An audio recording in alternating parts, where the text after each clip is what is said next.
What up? What up? Welcome to another episode of Water for the Thirsty. We in here. Yes, sorry, we're running a little bit late today, but we here. For sure. With me tonight, we got Jerry and Courtney, and in a little bit, I expect Lorraine. Uh, I expect we may even see Cliff, and I ain't sure about the Bishop, but we'll keep our fingers crossed for that.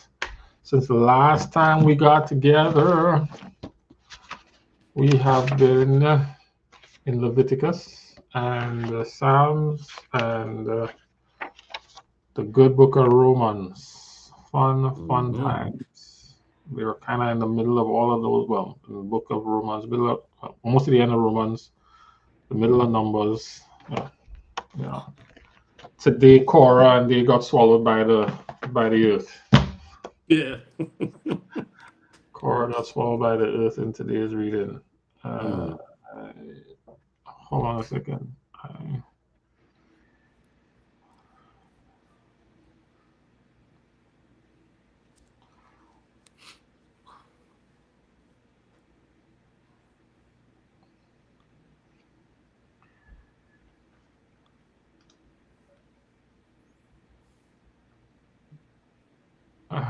Let's see, who's that? What up, Kenrick?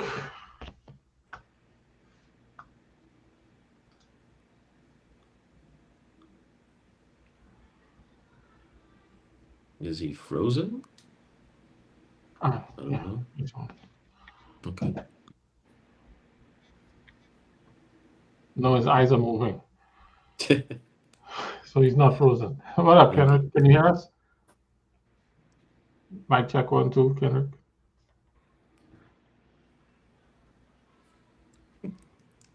Yeah, audio's probably out. Ah, he's troubleshooting the audio. All right, cool. Well, let's dive in while we wait on Kenrick to come in. Um, uh, so the last time we were here, well, this wasn't Mr. Kenrick, so I'm gonna probably pivot to that a little bit.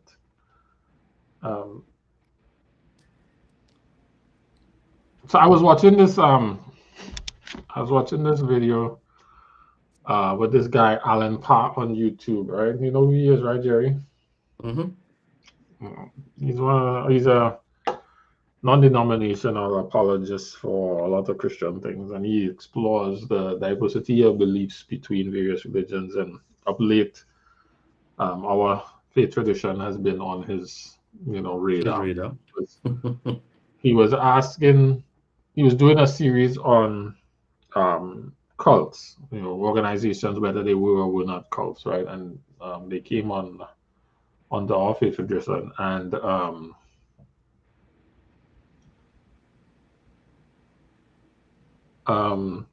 and they were processing whether we were or not. And in the process of the conversation, they talked about the Sabbath, right? And Mm-hmm. I struggled with the conversation not because of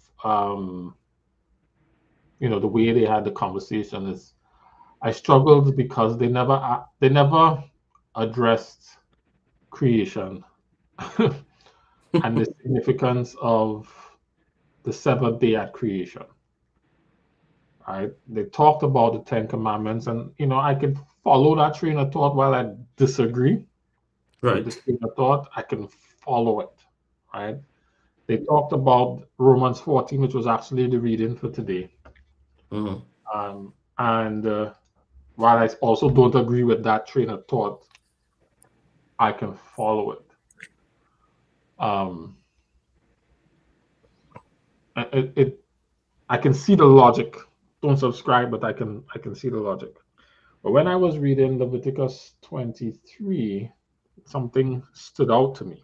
So I wanted to share it with you and just kind of see what you guys think about it. But I had to give the background on where my head Sure. was when I read Leviticus 23.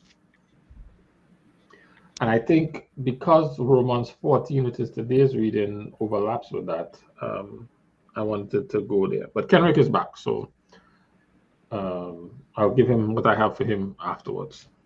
It's still in Leviticus. Kenrick, can you hear us? Yeah. Cool. Welcome. Thanks, man. How you guys? So, Courtney, Good.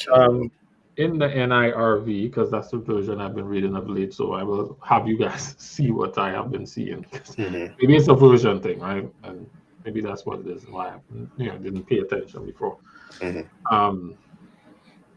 you could read from that version, the first 3 verses. Okay.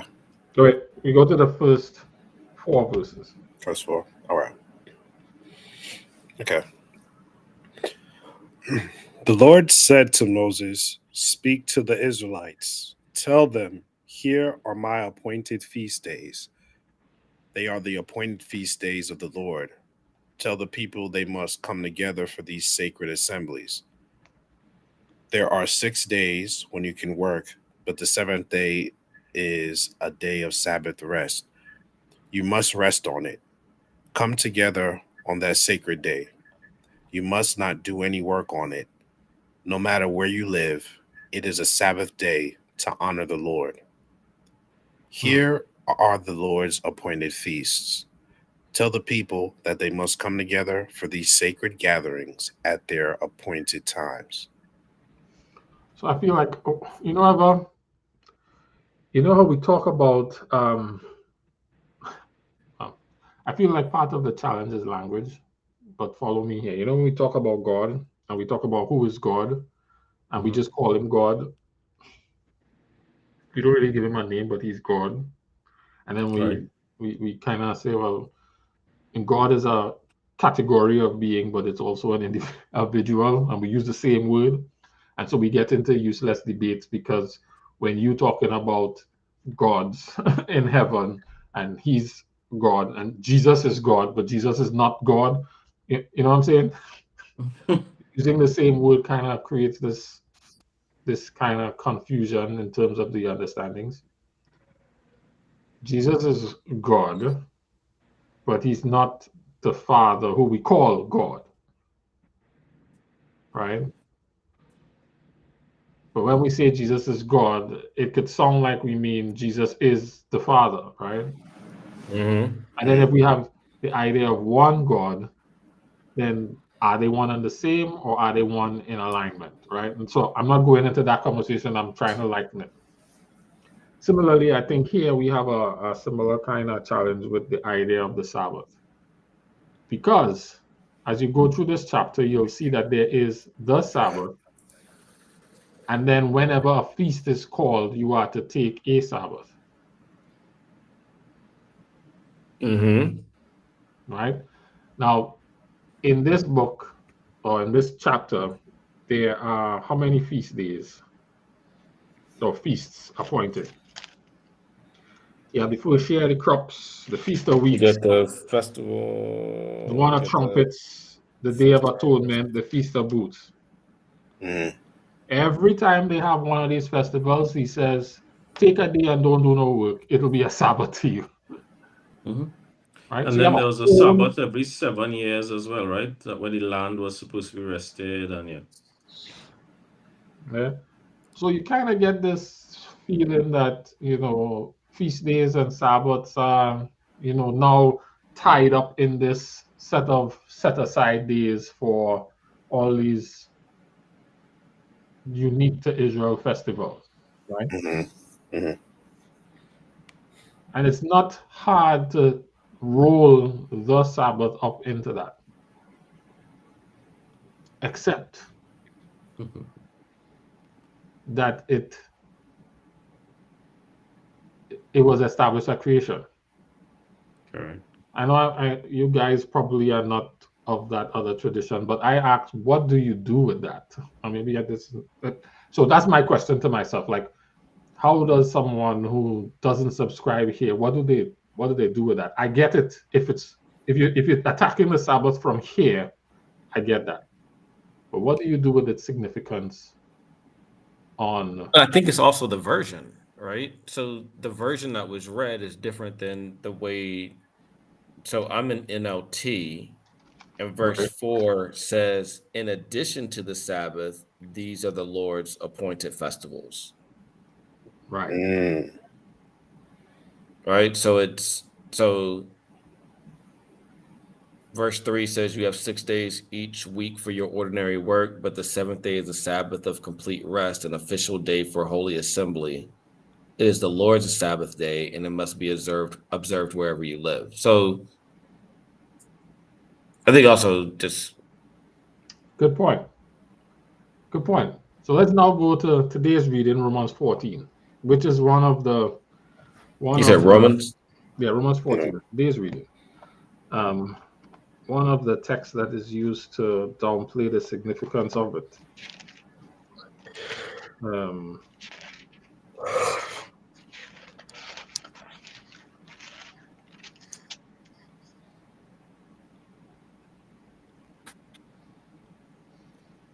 and I want you to think outside of yourself, and that might be a little challenging, right? So put on your, I don't want to say adversarial hat, but your what you're accustomed and what you know and what you believe, and try and see from somebody else's perspective. Courtney, read 1 through 3. 1 to 3. Okay. Except, Wait, no, sorry. huh? 1 through 6. On the 6. Okay. Except the person whose faith is weak. Don't argue with them where you have differences of opinion. One person's faith allows them to eat anything, but another person eats only vegetables because their faith is weak. The person who eats everything must not look down on the one who does not, and the one who doesn't eat everything must not judge the person who does. That's because God has accepted them. Who are you to judge someone else's servant? Whether they are faithful or not is their own master's concern, and they will be faithful because the Lord has the power to make them faithful. One person considers one day to be more holy than another. Another person thinks all days are the same. Each of them should be absolutely sure in their own mind. Whoever thinks that one day is special does so to honor the Lord. Whoever eats meat does so to honor the Lord. They give thanks to God. And whoever doesn't eat meat does so to honor the Lord. They also give thanks to God. So thinking outside your normal area, let me ask. There are people who subscribe to the idea that this verse suggests, because the way it's written, one person considers one day to be more holy than another. Could you see this applying to the Sabbath, and why not? I know people do, but I'm asking you guys. Could you see it? Yeah. Could I see it applying to the Sabbath? 100%. Absolutely. Tell me more. Well, I mean, on its face, um, and based upon what the author is saying, um, I can see where people would, or where someone um, would believe that this is from the Sabbath. I mean, it talks about, you know, verse 5, right? In the same way you think one day is more holy than another, while others think every day is alike, you should each be fully convinced that whichever day you choose is acceptable. Yeah. I think I think that I think there is room from that verse, right? There's room given for interpretation, Right. right? Mhm. So, you know, The question so then, yeah, the question becomes with that line of thinking, Kendrick, to me. So the line is one person considers one day to be more holy than another. Another person thinks all days are the same. What do you do with Genesis 1? Yeah, but it also says so. Well, I think Genesis 2. one of the critical parts of the verse is you should each be fully convinced that whichever day you choose is acceptable, which Right. then leads me to believe that right there. So it seems like the author is saying, I'm not here to argue with you about which one is what, right? Right? I'm not going to tell you this, I'm not going to tell you that. However, like you should actually prove this out. And the only way you prove this out is through further study. Fair enough. So this is one of the reasons why I like Bible study, because we have to ask ourselves, who was Paul talking to and what was their understanding, right? Mm-hmm. In any Jewish society, well, forget the Jewish society.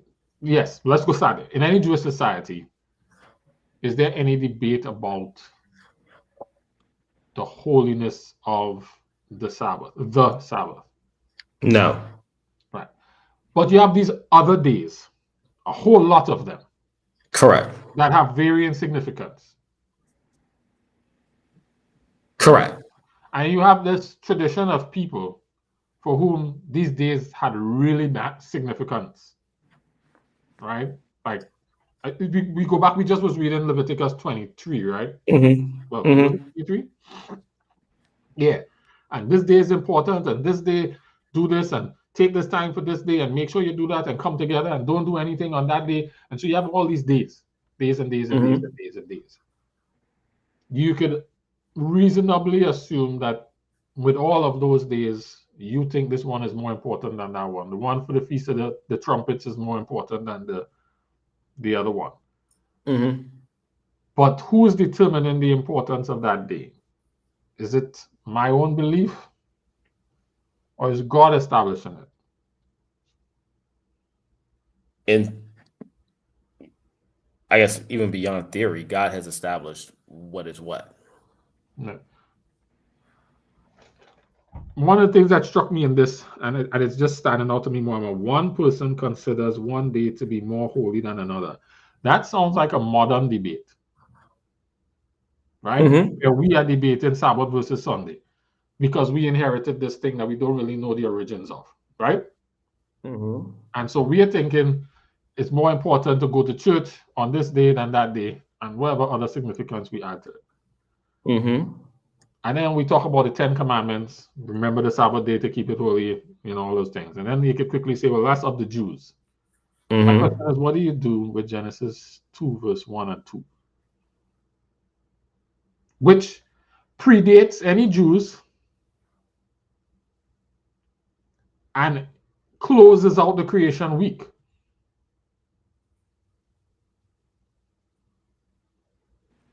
And I don't Jared, I ever, think I don't ever hear, those that being addressed in these conversations. And because of how this feast thing came in, I was just like, what do you do with that?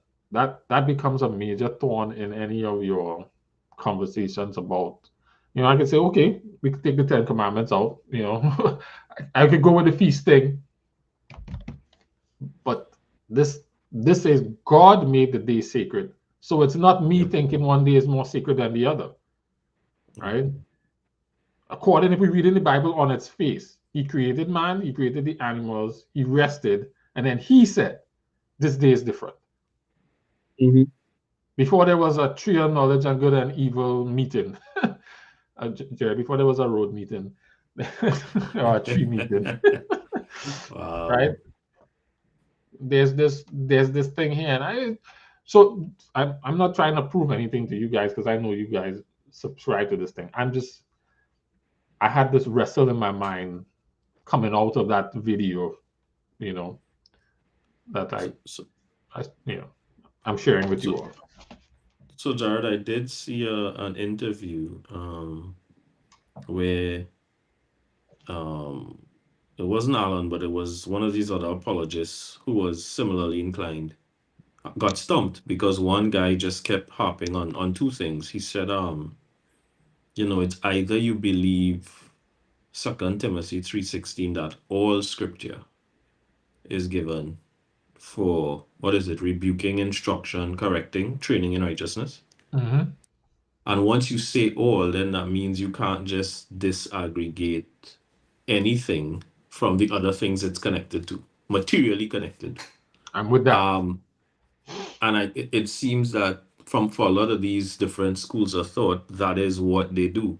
They will take one thing, isolate it, and say, well, okay, we believe this. Why? This is just like the text, two shall be working in a field, one taken on the other left. Two will be pressing at a mill, one taken on the other left. And if you take that by itself and you read it, like Kenrick said, on the face, it could seem to imply something. But if you don't build it out, you can end up in error. The bigger problem is once you take that stand, you now have a kink in your armor, which the atheist, the agnostic, the gnostic is going to use to chip away at that armor.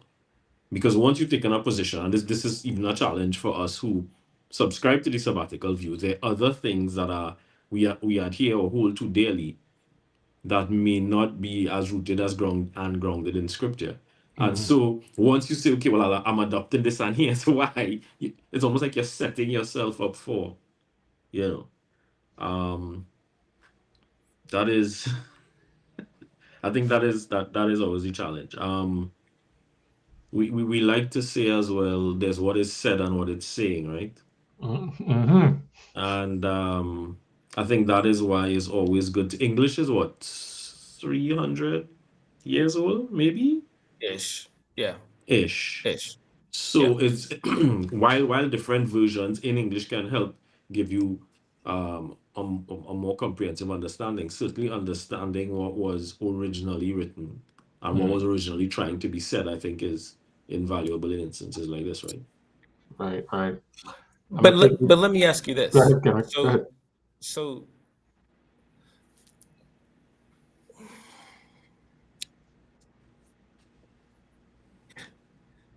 if you don't believe that, if you're looking for, if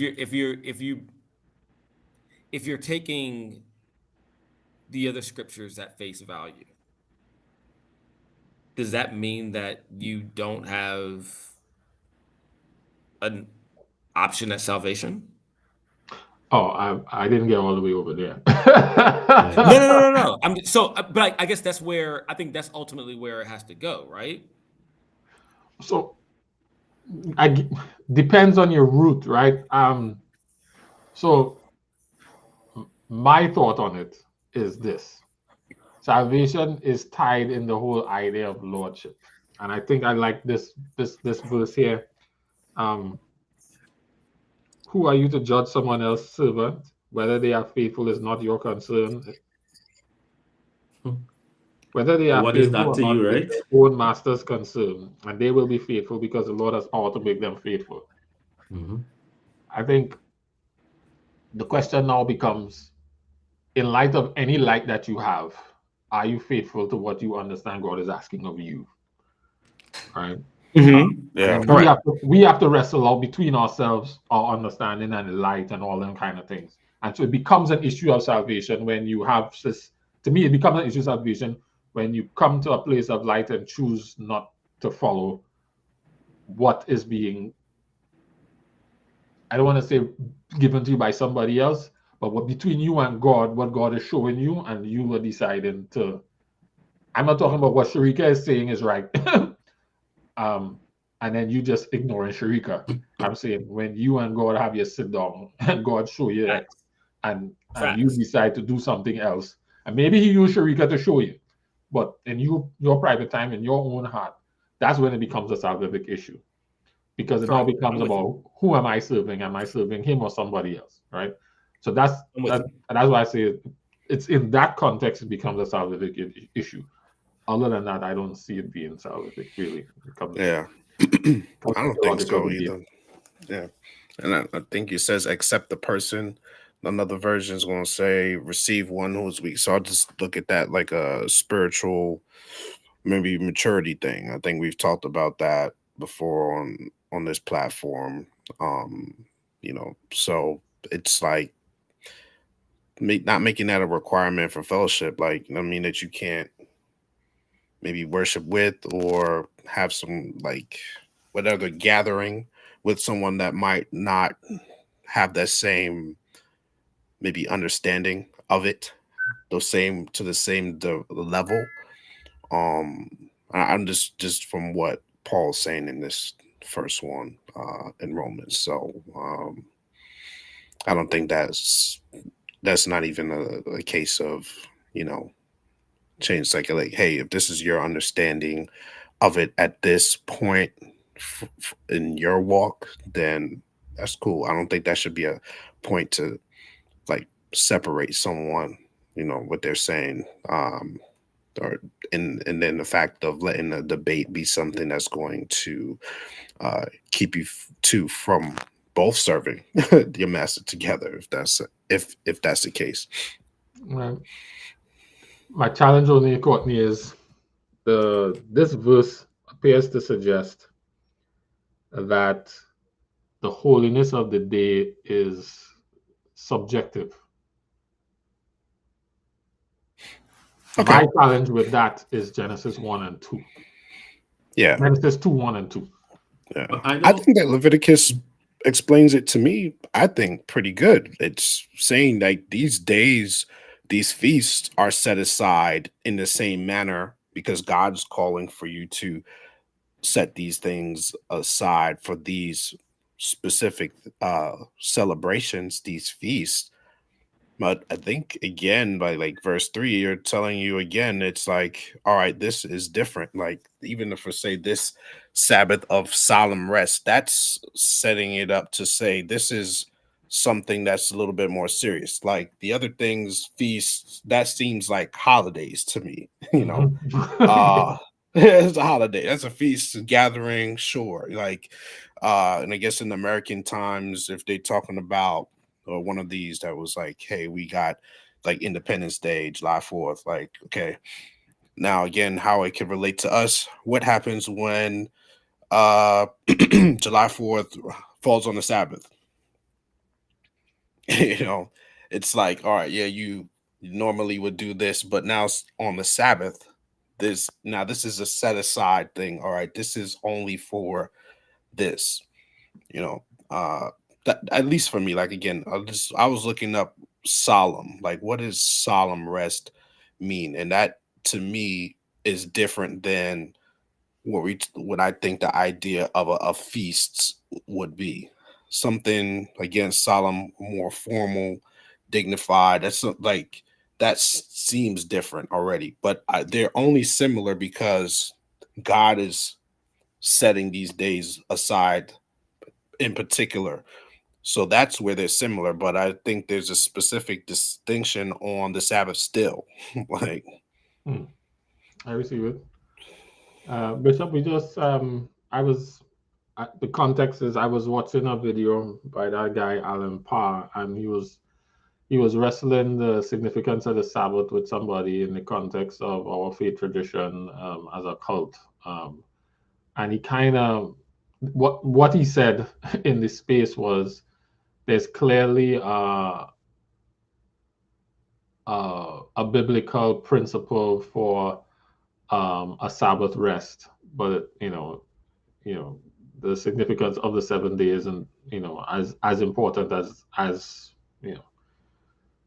as those folks over there make it is kind of what his argument was. And I was just wondering when was he and the guy he was talking with going to address creation. And I was just trying to figure out how they square that with that logic. And I was because of the reading in Leviticus 23, I was thinking, well, maybe the lumping of the Sabbath as one of the days included in the feast days made it seem like it was not like all the others. But even still, before there was a sin and even a children of Israel, before there was a Abraham and a Noah and a flood, and there was this choosing of the day. So now I'm rereading Romans 14. The fact that God made the day sacred can I even come in this space and read this as seeing one day as the other? We talking about the Sabbath, the holiness of that day. Is that even, can that even be in dispute? And so I'm just thinking out loud. I'm not, I know because of how we all kind of subscribe here. I was wondering out loud because this thing was mulling over in my brain. All right. So it's not, I guess, necessarily something for us to debate. It was just something I was thinking about. What do you do with Genesis 1 and 2? If I'm understanding you correctly, basically he was saying it's significant, but not as significant as Sabbath keepers make it out to be. Yeah, he's saying that clearly there's a principle in the Bible of a 1 and 7 day of worship, of rest. The rest principle, the Sabbath principle, is one that's in the Bible. It's one that should be honored, but whether it's the 7th day or the first day isn't as important. And then he pulls this verse: one person considers one day to be holy, more holy than the other. Another one thinks all are the same. Everyone should be sure in what they mind. So this is, in his mind, the scripture saying that there's no real significance to the 7th day. And they go back as far as the 10 Commandments, because the 10 Commandments were given to the Jews, right? So now it's their thing, and it's a principle that was given to them, and the 7th day significance was theirs. But now we don't really have that hard confined requirement on us, was their argument. I feel like I'm hearing. Oh, go ahead, Shrika. Go ahead, Cameron. It's fine. So not to be the, so is Sunday, has Sunday always been considered the first day of the week? So, and I'm only saying that because the 7th day is always, the 7th day is what's said. So are there societies where the 7th day is different than other societies? Yes. But that's only a modern phenomenon. Last 400, not even 400 years or so, where some societies actually have Monday as the first day of the week. But that's Monday versus. So we could talk about. But again, that's a recent phenomenon. It's not. Yeah. I'm only saying 7 day. Like, I'm not talking about. So there's a number of cultural things that are happening here. There is the Jewish count that has been going 7 on 7 on 7 on 7 on 7 on 7. And then there's, all these other influential cultures who have tried the 10-day here and other thing there, and we've come back to a 7th day. So what the scripture says, it doesn't say Saturday, it says the 7th day. So really, correct. Whether it was the 3rd and is now the 7th, in your count of 7, when you get to 7. So I guess that's my thing, though. So if someone's count is 7, depending on where that starts. And I think it's more of a societal count, not an individual count. Because this is okay. Yes, because we. So depending on the society I'm in, it would differ. Maybe, but in the world that we live in today, how many other people are on a count that 7 is different? I'm asking. I don't know. I'm saying, or initially I'm asking, has it always been the understanding that Sunday is traditionally the first day in society? No. And are there societies where they don't, and not like within that 10, 20, 50 years? I'm saying ancient societies who have not considered Sunday being the first day. Yes. Perhaps. I would go with this. Are there Jews in your society or anywhere in the world who are debating when? But we just established that it wasn't Jews that started it. I understand, but they are the ones who've been keeping the count, right? The 7th day count. Jews. Yes, they've been. the Jews have been keeping the count From when they were Jews. from when they came out of Egypt. From when, yes, when they were established as that. Right. Not so my question is, you're referencing one thing that establishes it in Genesis. Then there's all these years that go and then that establishes it for Jews. It established for Jews according to Exodus 13 by the Father himself. So if Correct. he's establishing it for them, he's establishing according to whatever count he's on. Maybe. Well, that's what he said. You want to read it? We can read it. No, I'm saying what I'm saying is I get that he's established it with the Jews or the children of Israel, Yeah. right? But there were also other things that he established with them that is or is not. So, Kendrick, just quick history, right? So the whole Constantine the First, he's the one that started the first day of the week, the Roman calendar. It's based on the Hebrew calendar, but it's something that he used to kind of set in stone what's going on, and then from there they adopted the system and renamed days of the week based after Roman gods, and that's kind of described where we are. So technically, before 600 BC, for lack of a better term, we didn't have a 7-day week established as a larger society, but the first day of the week being a Sunday was back in 321 BCE from an ancient historical time. When it was given that name. Right. It was named Sunday, being the first day of the week after the sun god, right? Well, it was given the name Sunday, but it was always the... Well, it was officially made the first day of the week. Sunday was officially made the first day of the week in 320 BC. But to your point, it was established as the first day of the week based upon the Hebrew calendar. The Hebrew count. It influenced the establishment. Yes. Of that. My apologies. Yes. The count, not the calendar. Yes. Yes. So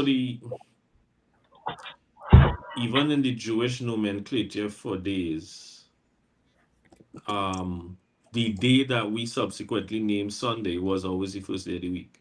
We called it Sunday in modern context, but the Jews referred to that day, that funky day as Sunday, and that other day as Monday, and that never changed, right? And the interesting part of it to me is to my mind, we see the commandments re-established at Sinai, or ratified at Sinai, because if you study before the children of Israel came out of Egypt, understand the Sabbath was there. What was it? Genesis 1, 2? Genesis 2, 1 and 2. 2. And you see references even before the commandments are officially handed down. The concern I have with how the text is being read is that even in the text itself, it seems to suggest that we are not to get into needless debates with people about these things. If somebody is saying, no, I strongly believe it's Sunday, and somebody strongly saying, I believe it's Saturday, you both need to study for yourselves to assess if this is... However, that's where I was pausing, Jerry, because I don't know that that's what they were talking about in this verse. Well, because even when it says... I'm saying that because of who was talking and to whom. That would not have been language where he says, look, you that would not have been a debate in that group. Right. But remember, the challenge he was also having was... No, but the challenge he was also having was with characters like the Judaizers who, still were trying to insist on circumcision and the other number of things. Right, but those would be the feast days. I don't think in those days you had anybody debating the Sabbath. Well, among those believers. And I'm not But talking about again, the Sabbath as its significance, about Mhm. whether it is or it isn't a holy or significant day. I don't know, because remember, you had people who felt that basically you could throw, even then you could throw the baby out with the bathwater, right? Um, so all I'm saying is, look, in my reading of it, I don't see it as being controversial per se. I see it more as, look, you want to believe this, you want to believe that. Make sure you both study to show yourself approved, and Agreed. do yourself the favor and avoid getting into you, because truthfully, you can't persuade anybody else of something, right? People will do what they want to Absolutely. do. Right. So Absolutely. But I'm talking about, so that while that is true, and I agree with that, and that's the premise of the verse, and that's the message that's being communicated. My question then becomes, am I do I really have the flexibility to think that there is not significance to the Sabbath day in light of Genesis 1 and Genesis 2, 1 and 2? But in Jared, light of Genesis 2 1 and 2 and others, I don't think the flexibility exists. I don't. I think this might. So, yeah. I'm not talking about the remember the Sabbath day No, part. no, no. I'm not talking about Exodus 20. I'm not talking about that. I just talking about Genesis 1 and 2. It's interesting because I know a lot of non Seventh Day worshipers, and I'm making that as broad as I can, who recognize the seventh day as the Sabbath, but to the video's point that you're talking about, may not give it the same significance. So they may not worship on that day, right? Yeah, that's not where I'm debated. No, I'm saying I'm going back to where you're going. Now, if we, in our case, acknowledged it, it is what it is. Do we have the leeway? I think that it's 9 o'clock. Nope, that might be subjective. And I say subjective in that You around I up. was. That's why I let it go. Um, it's subjective in that you have to be personally convinced on the extent by which you're going to observe it. And I say that to say because if you're doing it because of tradition or you're doing it out of what you think is just law, it's really not that significant anyway, right? Like, because God says all the time, like, you observe these laws, but we ain't got this relationship. It really doesn't matter, type of thing. And so I don't want anybody to take it that I'm saying, oh, everybody can decide how they want to do the Sabbath. I'm saying that's, in my opinion, why this might be salvific in the sense of what importance is it put or what importance is put on it as it concerns the relationship that you have with God.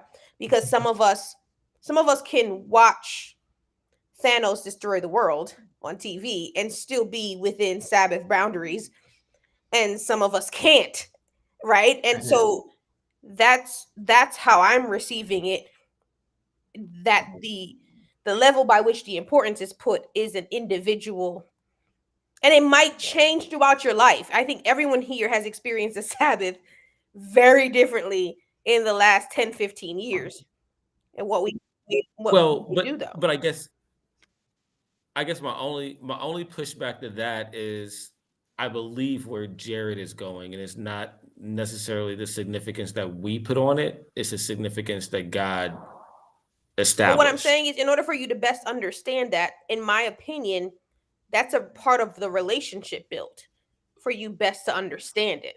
So, Agreed. I would like to put a little delineator here. And I thank you, Kenrick, for kind of helping me put words to it. I feel like there's a bundling that we do with the Sabbath. There is the Sabbath is holy and how we observe it. I was not over there in the how Correct. we observe it part. This verse that we was reading in Correct. Romans 14 talks about whether we consider the day significant or not. And that we could choose, we could view one day as more important than the other, or all days the same. My Is thing that is, it's whether I choose to observe it this way or that way based on my relationship. Can I even come to the place that one day is the same? can I even land there? Can I? can that be considered, like this verse is suggesting, about the Genesis 2:1 and 2 day? Jared, can I ask a question, not to derail, but for me to better understand? Is this similar to years ago we had conversations like on tithing and who was supposed to and who wasn't and the significance of it? Is it along those paths that you're talking? Because I think I'm not picking up what you're putting down. So no. So I'll go back to Romans 14 because my So Sharika wasn't here when you initially started. So that might so I'll be go back to part of it. Romans 14. Romans 14 reads, Courtney, read it for me. So I'm gonna read it. It's just a couple of verses. So we read it in context. Accept the person whose faith is weak. Don't argue with them when you have differences of opinion. One person's faith allows them to eat anything, but another person eats only vegetables because their faith is weak. The person who eats everything must not look down on the one who does not. The one who does not eat everything must not judge the person who does. That's because God has accepted them. Who are you to judge someone else's servant? Whether they are faithful or not is their own master's concern, and they will be faithful because the Lord has the power to make them faithful. One person considers one day to be more holy than another. Another person thinks all days are the same. Each of them should be absolutely sure in their own mind. Whoever thinks that one day is special does so to honor the Lord. I was pausing here because I was challenged how anybody could think all days are the same in light of Genesis 1 and 2. Genesis 2:1 and 2. Genesis 2:1 and 2 clearly establishes that all days are not the same. No matter what you do on that day. And if that is the case, how can this be read to reference that day in light of Genesis 1 and 2? Genesis 2:1 and 2.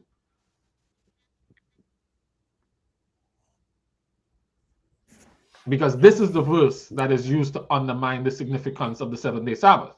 This one. And I can get that if you're doing Exodus 20. But I'm challenged by it from Genesis 2:1 and 2. Creation. Could it be that people are looking at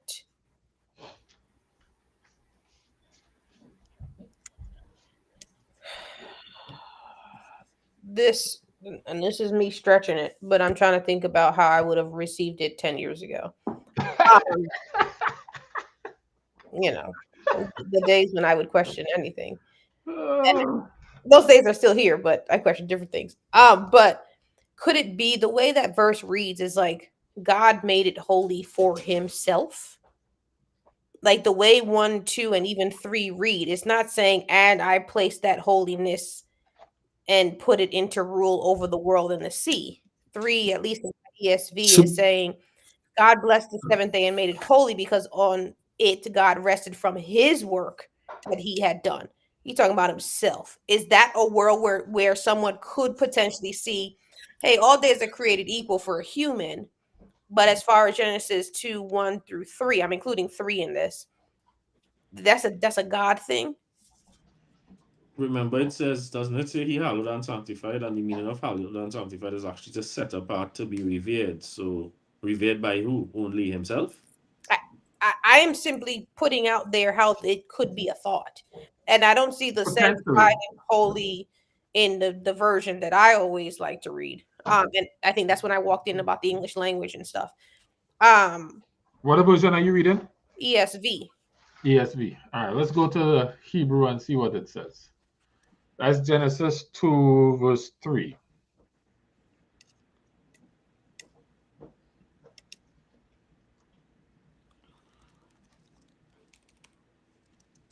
He blessed the 7th day, and it says sanctified. So the blessed is, I think the blessed is important. Mm-hmm. This word is Kodash, and it means to consecrate, sanctify, prepare, dedicate, hallow, be holy, be sanctified, be separate, to set apart. And it's used of many things in the Bible, but consecrated, set apart is the significance of that word. Right. So set apart for who? For himself, for the Godhead, for all of creation? Is the lack of clarity Well, what? let's go to this then. Exodus 19, verse 14.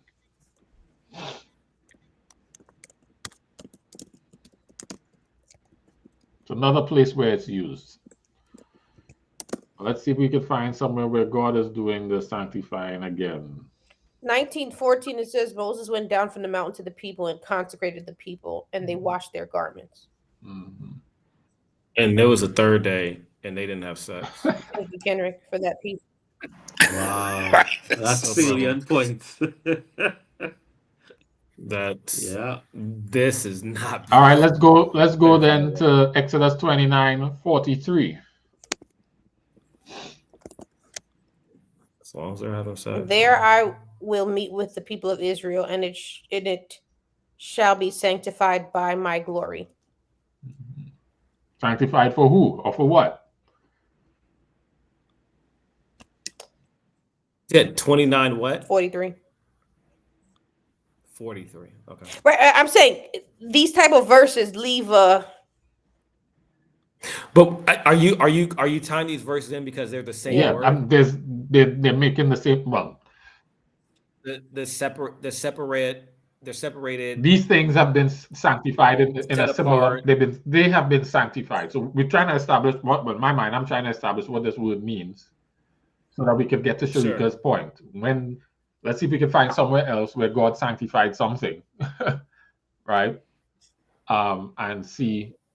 What does verse 44? So verse 44 after 43, there also I will meet with the Israelites in the place will be consecrated by my glory is what I'm reading. So I will consecrate. Is that the same What's word? that? Exodus what? The 44. 40 say the following verse, Hold on, 44, 20, I don't have it in my list here, but I could 29, 44. Exodus 29:44. I think 44, he talks about, at least on my side, I will consecrate the tent of the meeting and the altar. Aaron, Yes, it's the same word. also his son, I Same will word. Okay. consecrate to serve me as priest. It's very specific that this one was for Aaron and his priest. Correct.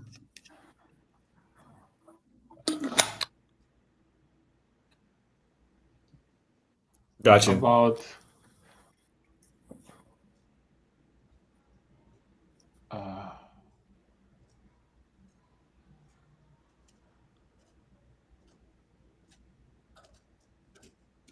Exodus 19:10. So Sharika, your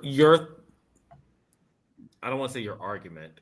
The point you're making is that, or asking, or clarifying, or whatever you're doing, is that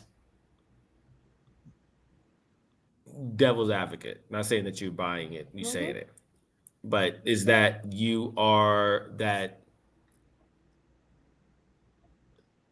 the day that was set apart was specifically could have been specifically for just him. He set it apart for himself and not binding or tying it to anyone human. Right. He could have been a Godhead thing. There are things that God sets apart for himself that he can do that we can't do, or that he values that we don't value. Gotcha. Or shouldn't value. We see that a couple times all over the place. Not saying it's right or wrong, but I could see to Jared's question of like, how could you see it this way? I'm like, if you're gonna really, if people are digging into the word, not the concepts, there's room for that. I'm thinking, all these things that God establishes at creation, right? He gives them their purpose, he gives them their thing, he gives them their mission, he gives them each other, and then he makes this day special. He sets it apart from all the others at creation. But not in chapter 2. which is the verse you're looking at. Yeah, he sets it apart from all the others in chapter 2. But not to the He humans. does. He sets it up. Not to the humans. I'm just saying. I'm not saying who. I'm saying this Right, day so is different from all the others. Right, which is very different. So where I'm digging in. Now Right. you're digging Because in. now I'm in character. You know what I'm saying? Now you've bought this product. Now It's this is yours. right? Yeah. I can say, all right, chapter 2, this is different. I'm resting. I'm doing my own thing. I like what I see. It's time for me to rest. When those statements were made, it wasn't like he was sitting amongst the humans and the animals and saying, y'all too, y'all recognize this as well, right? That doesn't happen until later on in the exchanges. I'm not saying it's right. I'm saying similar to when the Godhead had a conversation about, yo, they can't stay here. They live forever. They know things. We got to get them out this garden. That was a conversation the Godhead was having amongst themselves. The humans wasn't there listening to that. And they was like, oh, let me try to run from this. No, they're having a conversation. So I don't want anybody to take this the wrong way. I don't know if I'm at the tree listening to Satan, but but the fruit looks tempting. Oh gosh. I don't know if I want to bite this fruit, but I can see why somebody would bite the fruit. See? And she has her black hoodie on. It's black. I was like, is she killing us with the Victor Von Doom type vibes right now? It's definitely all black like the Omen. I ain't gonna hold you. I don't know. Black like the Omen. It's like I feel all of those statements. Like, you know, I could see that. I guess my only pushback on it is really like, I'm like, God didn't need rest. Like, like that's the only reason in my mind I'm like, it had to be for humans. I can see where you can say no, but in my mind, God didn't need rest. Like, it had to, in my imaginations, I guess. I'm like, no. So the question, Did it had to be structuring something. Like in my mind, I'm like, he's structuring time. Yeah, and that's real, Courtney. But that's also, yeah. I think that's also based on the relationship that you have with God and the sovereign nature that you have with Him, right? And so, if we talk about, if we talk about folks that are digging into words, and we talk about the Bible can tell you whatever you want it to tell you at any given point, given your mental state, right? And so, going back to the video that Jared said he was watching. Depending on the mental state of those people, good, bad, or indifferent, if you don't regard certain things or don't have this level of regard for certain things, you could easily argue that, they were talking amongst themselves, unless you're like, thus saith the Lord to you, Adam and Eve, and the rest of y'all little minions down here. This ain't got nothing to do with me. So I don't see, and you guys correct me if I'm wrong, I don't see any instruction to observe the Sabbath. No, not until Exodus 16. Correct. Not until Exodus 16. And it was literally pick up the food, don't pick up the food. The how the first time it is instructed on observance. Is then. The how was given in Exodus 16. No, not the how, not even the how. Yes, and the how. No, the how was given then. Yeah. No. But I'm not. Yes, the how was, but I'm saying it wasn't instructed at all. It just helps you remember it. Period. No, not even then. So going back to Genesis 2, it didn't even tell you to remember it. It just said that this is what he did. Exactly. So it's just a historical count. He made it holy. He separated it from every other day, right? And he separated it from every other day by making it holy and resting. There was no mention of it to the humans until. So that's. So I don't know that. Satan. I mean Santa. I mean Sharika. That's what I'm. I'm like, he's literally making time at the time. Like this God is like, he did his thing, and that's what's making a But day. Courtney, Like I he's get remember, that, like, but I I did think to all this Sharika's here. point, if This is the day. if you take texts like that by themselves, you don't Yeah. use the principle of the whole scripture is given for instruction, and you it's like confirmation bias, right? I believe this, and I want the Yeah. Bible to support it.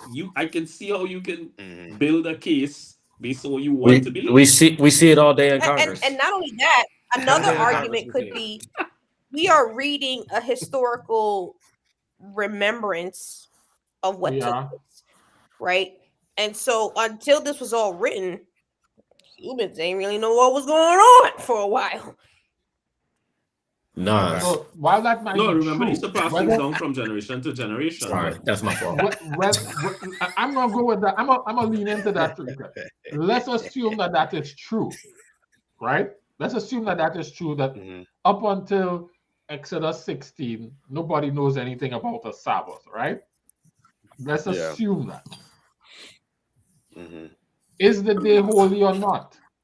Before that, Yes, it is Correct. still good, holy, but good. Stay man, with me. Stay with me. okay. All these people who Paul is talking to in Romans, reading this, even the First half, the Gentile ones, right? The first half. Well, Mhm. the half right? like a little bit less than Everyone that. is believing Genesis to be gospel truth, right? The story of how God created man and how he invented the world and all of that. Yes?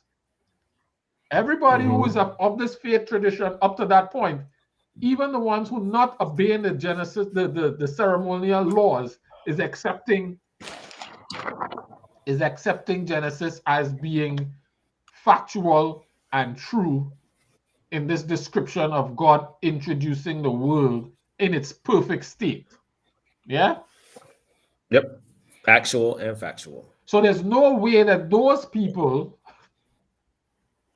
could be debating whether this day is holy or not. Because according to this, no matter whether you knew it or not, the first thing he did not the first thing he did, the last thing he did as part of establishing the world for humans to occupy is make the day significant. So so the debate about all days being the same is a hard one to process. So the debate about all things being Do the you same think It's hard to process about this day. to God or in do you general? So let's go back to the way Romans 14 to is the written. people? One person believes how does it read? No. So To the people that who Paul is talking to or talking to in Romans is what Jerry's Correct. One referencing. person considers one day to be more holy than another. Another person thinks all days are the same. There's nobody who's reading this in Genesis 1 who believes one day is more holy than another about this seventh day. Because it's clear that God made this day holy, and we not establishing the holiness of the day in a subjective manner. And it's clear that not all days of the week are the same. So I'm going to okay, I'm gonna leave it there.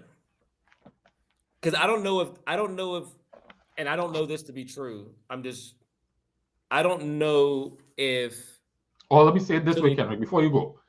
okay. How could anyone who is accepting Genesis as a basis for their structure of belief have any type of belief that all days are the same? But I don't that was my point. to humans or I to may be God. wrong 100%. I'm wrong all the time. But based upon who Jews,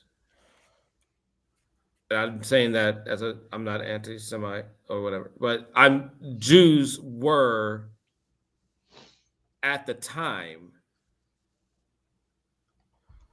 It seemed that they took a lot of their instruction not from Genesis, but from everything that was after. So I don't know if I'm not saying they didn't use Genesis as a clarifying scripture, but or as a start or a basis of, but a lot of what they do is, or what they were believing and actually practicing and adhering to, was everything from Exodus 20 on, primarily Leviticus, when like all the other things started coming down. Yeah, I'm with that, with all of it. But Genesis says not all days are the same. For God. He said when he made the days, they're not all the same. For God. Yes, he said that. Yes, Shrika. No, that's the you gotta take the hood off of my. No, I refuse. Again, it goes with the. If he makes the days and they're not all the same, for whom is all the days? For whom is it set apart? But it doesn't matter. It doesn't matter. That's what I'm literally saying. comes down to. But you're right. He set it apart. Mhm. He declared it Mhm. different. Period. There's a separate Sharika, if you want to argue that it was for him or not, doesn't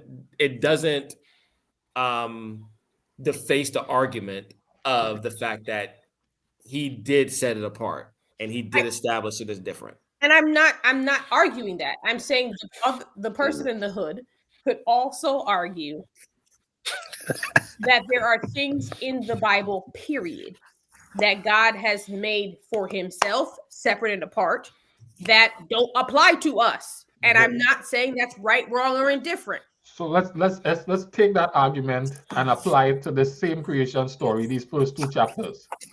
What did God create in these first two chapters for which that applies? I'm When he created the earth, what did he create that was just for him and not for the people he was putting on the earth? Them damn dinosaurs, I'll tell you that much.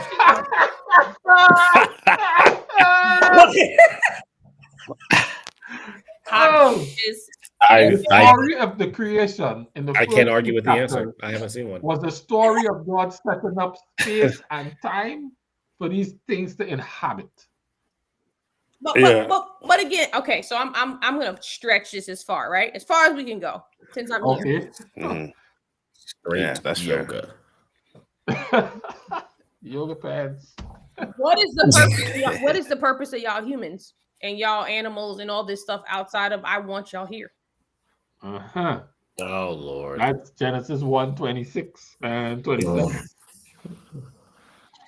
I ain't asked for this. It's your job. That's Genesis 1:26 and 27. Then God said, "Let us make humans so that they are like us. Let them rule over the fish in the seas and the birds in the sky. Let them rule over the livestock and all the wild animals. And let them rule over the creatures that move along the ground." So God created human beings in his own likeness. He created them to be like himself. He created them as male and female. Right, he made it for himself. Keep going.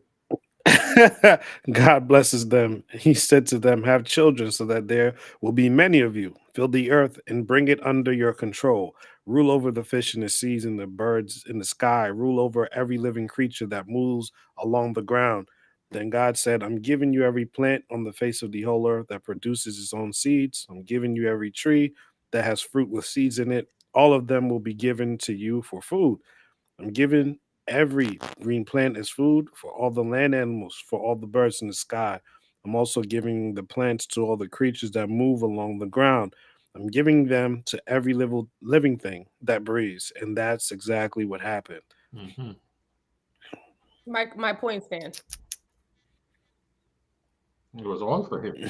My point is, you created this because you was bored, and I mean that the most respectful. So my challenge with that is, and everybody not going that far.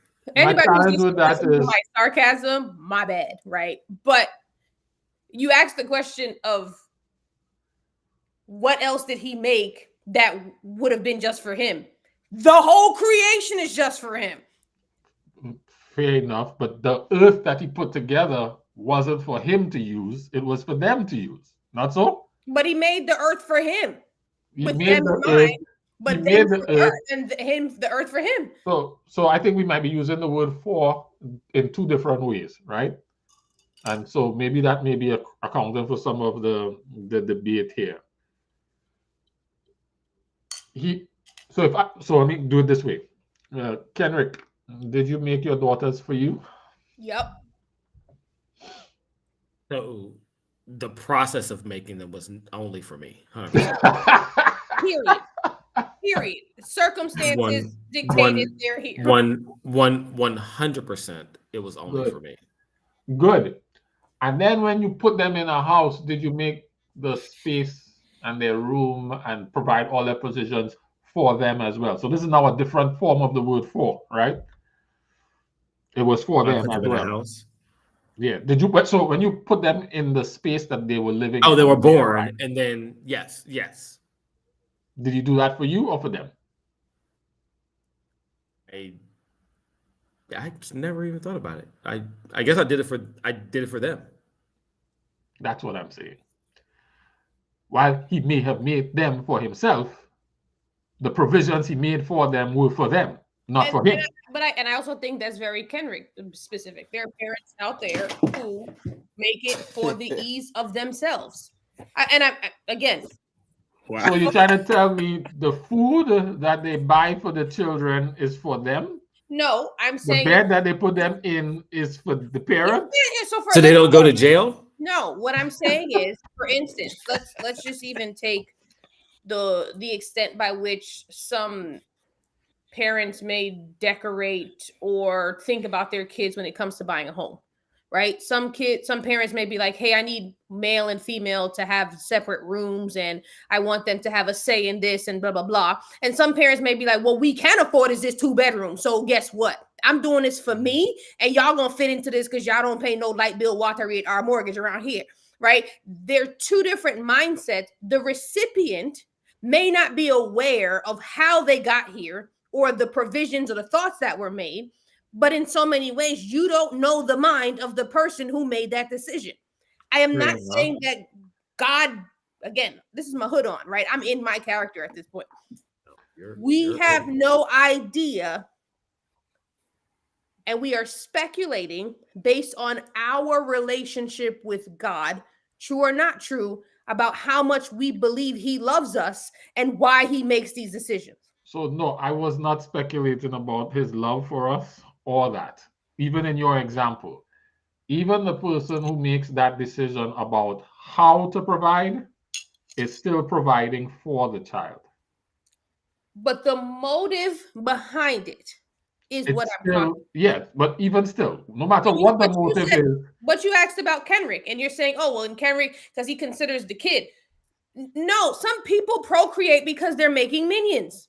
Yes, so I'm not talking about the procreation part. So there are two things. There is, I can make this baby, I can make this artwork, this thing for my own pleasure. But then when I give it a place to live and I feed it, the food is not for me. It's for them. Is it? Did you ask me what I wanted? While it may not be what you wanted, when I'm giving it to you, I'm giving it to you for you. I'm not giving it to you for me. So as the recipient, I'm just supposed to take it because you told me you gave it to me for me? No, you could choose to reject it. Oh my gosh. But if you choose to reject it, there are consequences, like you'll be malnourished. Again, my point is, but that goes back to Romans, though, Jared. I'm choosing to say, hey, I'm no, we're not. I think we're talking about two different things. The provision of a space to live is for the child, not for the parent. The bed, the clothes. When they come to the shower and they buy the clothes is not for the parent. The parent can't use it. But the clothes is for the child to wear. I disagree. I only because I've experienced people who look at it differently. But again, that's coming from a place of potential love and care, but that's not always the case. And so it could be selfishly. So we're talking about how and what. The nature of the clothes and the style of the clothes could be the parent's own vanity. But the purchase of the clothes, the parent can't wear them. They're for the child to wear. So the actual clothes is yes for the child to wear. It also could be construed outside of the style and all that, where you're doing it because for the parent, so they don't have to purchase it. Because they probably won't. Either way, the provision is what I'm talking about. And I'm with you. I agree with saying you. that when God set up the earth, the provision of the trees was so that they could breathe, not for his benefit, but for their ability to breathe. Correct. The sun and the moon was to give them seasons so that they could tell time. Wasn't for his benefit, it was for them. Facts. The food, the trees and the nuts and the boat, he says, I'm giving you the seeds and on the earth to eat. Not for me to eat, so that you can be fed. It's for you. So all that he's creating on creation day, while he enjoys the creation and the creation is a benefit to him, the actual things themselves is for them. Here's the only this differentiating factor for me as far as human parents and God. He did not have to make earth. And we don't have to make babies. Hold on. Technically, we're told to make. We don't have to. But I'm not. What I'm saying to you, we don't have to. We don't have to make kids. Sure. Okay. When the baby comes here, we provide the provisions and we give you everything you want to eat. God in his Godhead, God would still be all magnificent and everything that he is, regardless if he made the earth. Absolutely. We're not debating that. So cool. When people procreate, accidentally or purposefully, as Kenrick said, I'm having a good time, a short time, a long time. Whatever it is. It's a long time. There's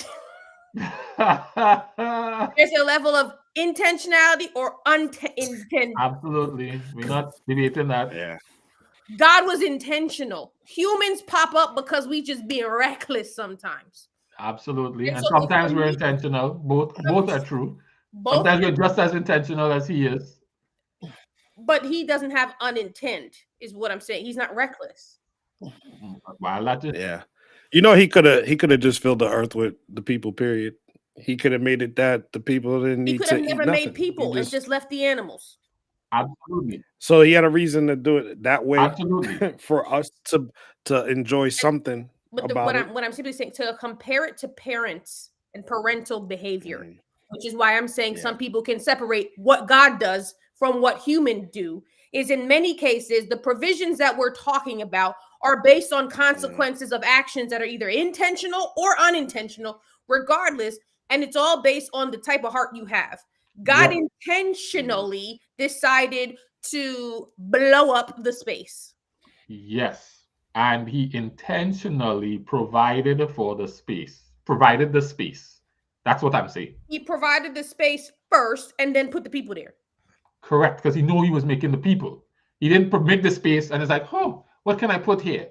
He had it in his mind to put the people in, so he created the space for them. So why didn't he just start with the people and let them watch him make the space? Because when there's nowhere to go. Come, you had the room ready first, right? Well, you didn't bring the child and then build the house, did you? Yeah, but Jared, that question kind of answers the conundrum. Because he wanted that they were created right before he ended the work and rested. Correct. Demonstrating to them. Yeah, let's sit back and enjoy what I made. So he's doing it not in wood, but indeed, but the 7-day rest, just as I have done. Correct. Which then answers the question about whether it was for them or for him. And then but Shabbat was made for man. Yeah. Not for God. Jesus said the Sabbath was made for man and not man for the Sabbath. No one's arguing that.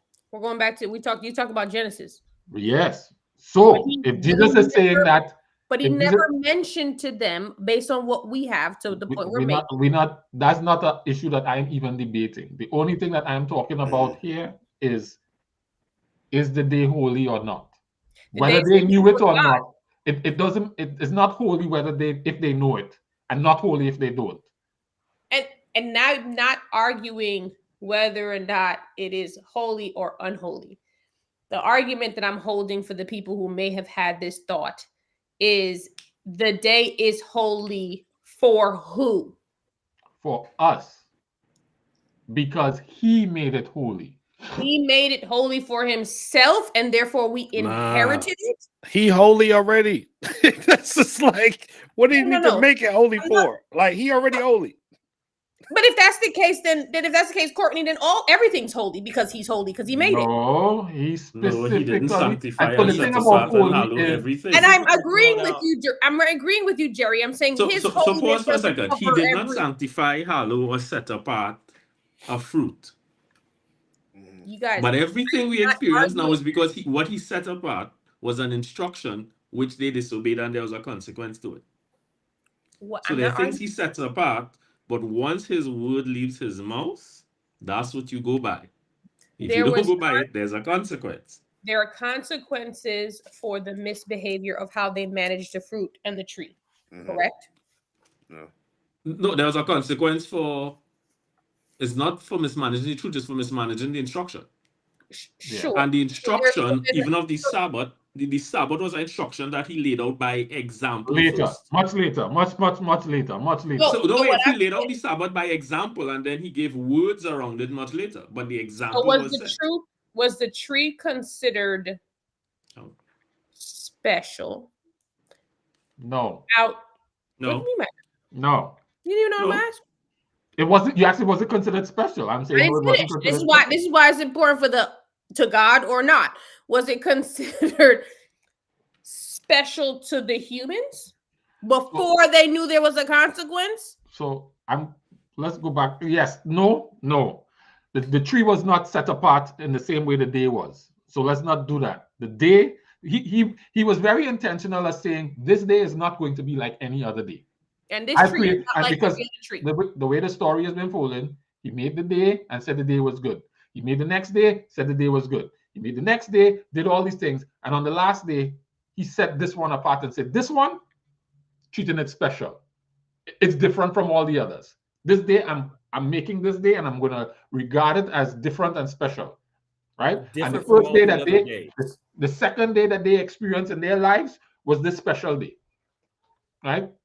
So whether or not they were aware, which we could debate that because there's no way to know for sure. I mean, it's likely, given that was the second day alive.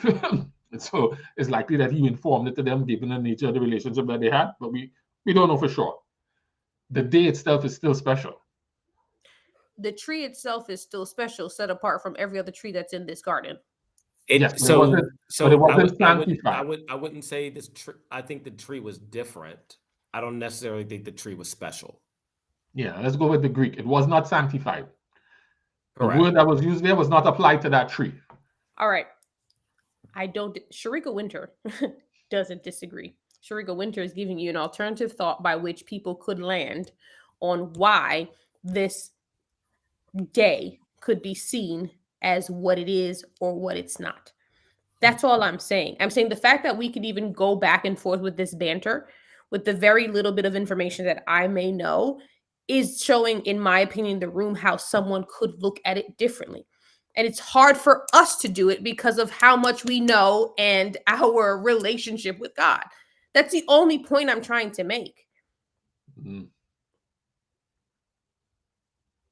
It doesn't make it right. It doesn't make it wrong. We're having a full 15, 20-minute debate on it. It's been an hour and a half. Right. No, it couldn't have been. I didn't join an hour and a half ago. I didn't put on my hood and sit up and get this done an hour ago. Okay. That's all I'm saying, folks.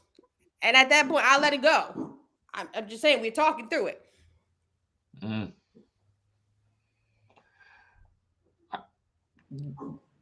Jared, to Sharika's point, though, I think that is why it's interesting to me that one of the most repeated phrases in the New Testament, especially in Revelation, is "Do not be deceived, do not be deceived, do not be deceived, do not be deceived." And that's why he says to test these spirits, because there'll be so many ways and so many avenues to take something. Some of these writers said the most dangerous people aren't the people who are ignorant or the people who are knowledgeable. It's the people in between. Those who have just a little bit of knowledge and they could take it and write that out to, however many different permutations, right? Yeah. And I think, again, going back where every man has to be sure for himself and study and know, unless you can line on line, scripture and scripture, precept on precept, you can take one little thing. I think it was Sharika who said you can make it say, based on Anything your you want. state of mind, that you can make it say anything. You could make the word say anything, but you can't make this word say that all 7 days of the week were the same at creation. You can't make it say that. Agreed. You can't I'm make it not say that, arguing that. but to her point, you could try to spin and again, if people aren't informed, knowledgeable, don't have that right relationship with God, they could be deceived, right? They could be I deceived into saw what? something the other day. There was They something on could be. YouTube. They were showing how many fake videos there are. So people are using like AI cloning, face cloning, and whatnot. So you would see a video that is supposed to be TD Jakes or Myron Golden or Miles Monroe or whatever speaking. Completely fake. So somebody types a script and there are people running off and saying, that's why I love Miles Monroe so much, and he always spread all this stuff before he died, and and it's not even something he said. But people don't know better, and they take one thing and they. Fair enough. And I don't think this is even truly deception. I think this is potentially, this day was holy for God. It may have been holy for me. I'm not arguing it's holiness. I'm arguing who's the person that's supposed to do it. That's where we're gonna disagree a little bit, because No. and this What is I'm just saying, this is just my view. My view is there are only two sources of information: divine and demonic. Whichever one you're connected to is gonna fuel your thoughts, and or if you're like if you're like a pipe connected to these sources and there's anything in that pipe that could either clog it or contaminate it, that's where you're going to run into problems. Shrika, let me Jerry, ask you this. free. If God sets apart something as significant, as sacred, he sets it apart.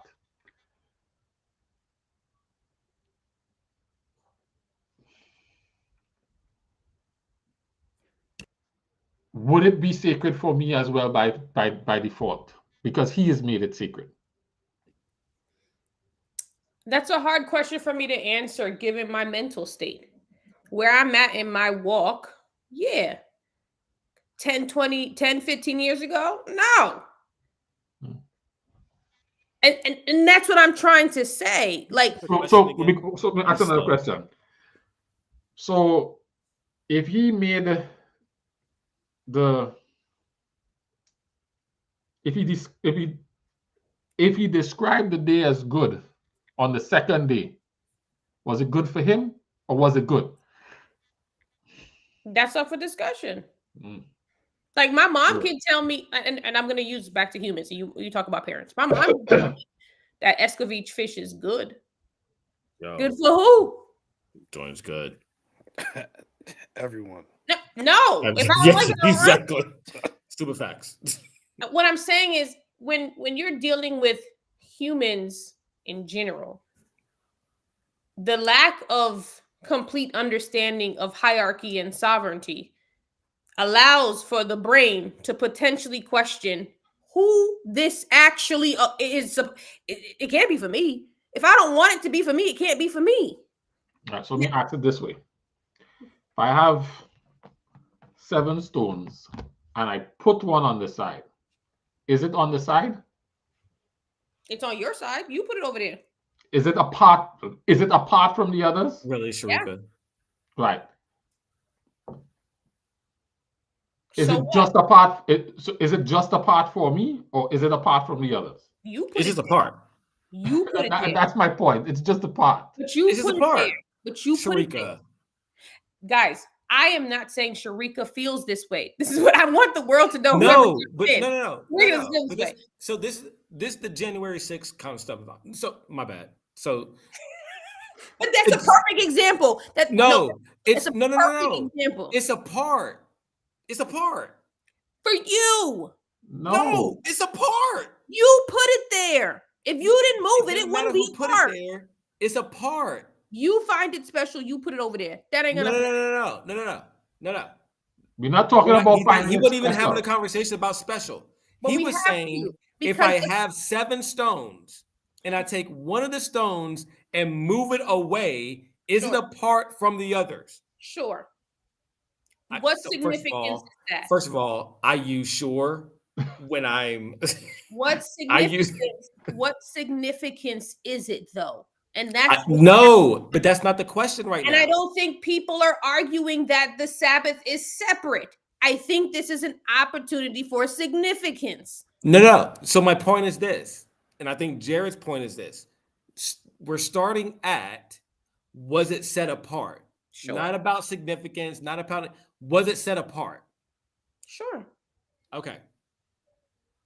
Is it different from the other days? Because you set it apart? No. No. By setting it apart is now different from the other days, correct? No, I don't think that. If I got 7 stones that look Let me ask it this way. one on the If I side, set it apart, if all of them are white and I set it apart and painted blue, is it set apart and different? that's what makes it different. The fact that you painted it. Good. Correct. So what did he do? Sanctified. He did 2 things. He blessed it People do this all the time. and he set it apart. He did not bless the first 6. He blessed the 7th, Okay. painted it blue, Okay. and then set it apart, Okay. sanctified it. And who did he do that for? We're not there yet. But Yes, that's we're not there yet. But So but we that's not. That's what Jared's only talking about, the fact that it's set apart. Jared, and this is why I said maybe I'm not understanding what's going on. And this is my, again, the fact that we're having this argument proves my point that people can believe what they want to believe. Conversation. Where I came, conversation, because we're not arguing, because this is not a real person. It's someone in my head. The fact is, Pull the hood off. the question that I heard was, how could someone believe otherwise? And I am not pointing, otherwise. how How could can someone believe that all the days are the same if he painted it blue and moved it to the side? If the setup that you walk into, and this is where I'm going, if the setup that you walk into is a blue or 6 white stones and 1 blue stone that is apart from the others, in what world can you now then say all the stones are the same? If I don't value what you value, and I'm now being extremist, right? Let's hear me out. If I only see in black and white, or if I only see in shades of gray, or if I only see what I want to see, then I don't. Sorry, before you go on, it's about it. Paul does a contrast here, and it's not just about seeing all the days the same. He says one person sees a painted blue one set apart from the others, and everybody else sees them, and somebody else sees them all the same. In somebody else, not everybody. Yep. And someone else sees them all the same.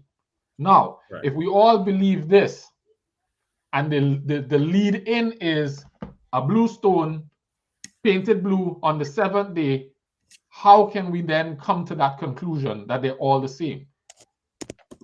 I can do that for these other things, these other days in the feast days of Leviticus 23. But it's challenging to follow that thought process for the Sabbath, which is established in Genesis as being painted blue and set apart By God. By God. By God. For who? Doesn't matter. It does matter. No, We're it not doesn't. there yet, Sharika. Because of what is written in Romans 14, they're not even talking about for whom. What I'm simply saying is I don't care. Oh, well, then that's a whole different thing. And if you don't care, then that's fine. But I'm talking about these people here. These people in here cared because one person thought. If I'm saying to you, without the context of who this was for, yes, you put that aside and you want me to treat it special. Why? Wait, we're not there. You can jump into the special part. We're not talking about treating it anyway. This is just regarding the day as being different or not. It's literally like, so you have a company and you're just like, guys, today is whatever day. I regard today as special, different than any other day at this company, right? You've put the value on it. Someone can't come in and say that day isn't special. You put as the owner of the company, you put the value on the day. You said it's special. Now, whether they observe that day as special or not means nothing, because you, as the owner of the company, have said this day is special. You can consider it not special. Everybody else can consider it special. Somebody else consider it special because I said it was special. But I've said this day is special because it's my company. Right? That's it. Sure. That's no one else has anything else. I've said this day is special. That's it. And if I choose to acknowledge your day being special, that's fine. It doesn't matter.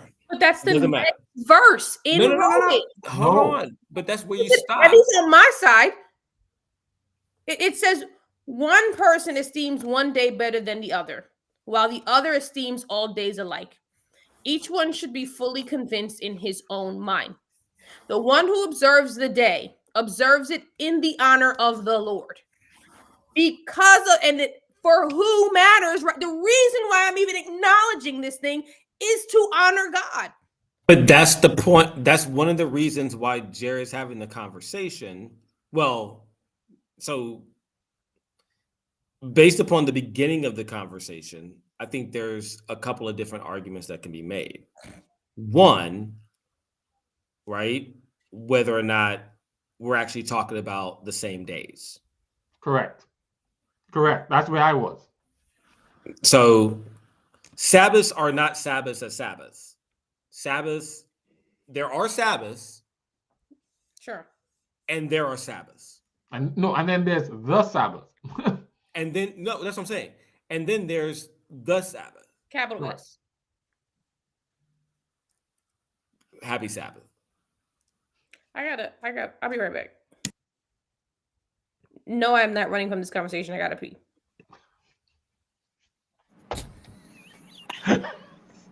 Anyway, so I don't even know what to do with that one. You saw my struggle. I was just trying to wrestle how you can see all the days as equal in light of Genesis 1 and 2. And I guess Sharika did a decent job trying to help me see it. I still don't see it, but Genesis 1 and 2 makes it very hard to believe that this was about the Sabbath. You know.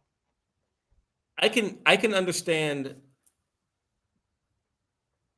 the drawdown that where she was getting. But I understand where your primary question makes sense. Right? It's established. Now, whether you choose to observe it or whatever, even how you choose to observe it is not the question or conversation that's being had. It's literally, did you establish it as different, special, sanctified? Yeah. I'm with you. Yeah, that's where I was. So I have the note I had written to myself is feast days were treated as Sabbaths, but with the added element of assembly and other significances. So they were treated as Sabbaths. So there was the dynamic of the Sabbath was applied to several of the days. And that kind of, to me, I think that is part of where the confusion is. But yeah,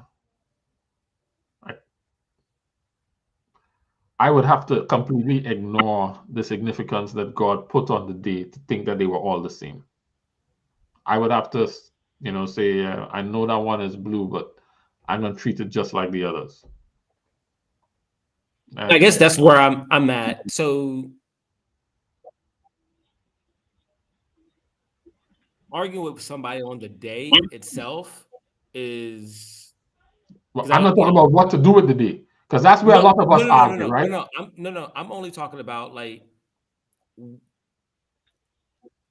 the seventh day, based upon what he said, is what he set apart. Correct. Now, how you calculate that seventh day, I don't whatever. But he consecrated the seventh day that showed that this day is different. Correct. And not just different, but sanctified, He blessed consecrated, it and set it holy. apart. Mm-hmm. Correct. He Yeah, didn't I'm do with that you on for that the one. first 6 days. I'm with you on that one. And it was done at creation. So that's where and it's because that's not incorporated in the conversations that I had about the Sabbath. We have the conversation about the Ten Commandments. We have the conversation about the feast days. We have the conversation Correct. about Romans. We have the conversation about other little scriptures, but we never have the conversation about Genesis 2. Correct. No, I think that's a valid point. 100%. Yeah.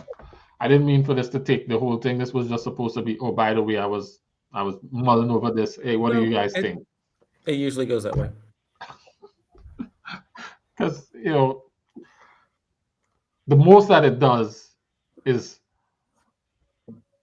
arms you with a thing to think about if you ever run into one of those conversations. But it doesn't really, for us, move any kind of. No, I think its significance is, so I do believe, and I guess one of the frustrations I have with myself at times is that the influence of the environment that you grow up in creates a fact. Mm. And where it probably it may not be a fact. And so I think even a conversation like this, where you're going through and you're figuring out, I think is really, really important. And there's a lot of value to it because you're actually able to break down and really think about, this thing that I've always assumed as fact, because everybody else assumes it as fact, may be a fact, but how do I know it's a fact? Just because of my environment. Because I think to your book, New Lenses, right? It goes back to the fact that sometimes you have to have a different perspective, right? And look at it with a different lens. Because the lens that you've always looked through because it's the same lens that you were told to look through or taught to look through, right? And it may not necessarily be the way that it should be viewed through those lenses. So I think it's a valuable conversation. Yeah, I think where the Sabbath is concerned, I don't lean in as hard on the Ten Commandments as much because there's a lot of debate there. You can have an argument there.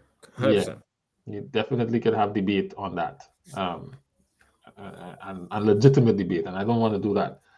But can you really debate Genesis 2:1 and 2? What debate do you have with that? There's no debate. Well,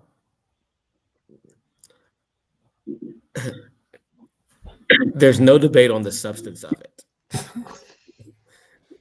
The substance of it is once again, it's fact. It was set apart. Now, to Sharika's point, who it was set apart for and all that kind of stuff, then you can have a conversation on that. But that doesn't undermine the fact that it was set apart. And if I think all the days are the same, am I recognizing the authority of the person who set this one apart? And this is why I said it becomes a salvific issue when it becomes an issue of lordship. If he set it apart and make it different, and I come back and say, well, they're all the same, do I really accept what he thinks about it? Correct. Just in that, just acknowledging that it's different. Not in how, not in the what, but the fact that that's it's different. the one he set as different. Correct. Now what do I do with that?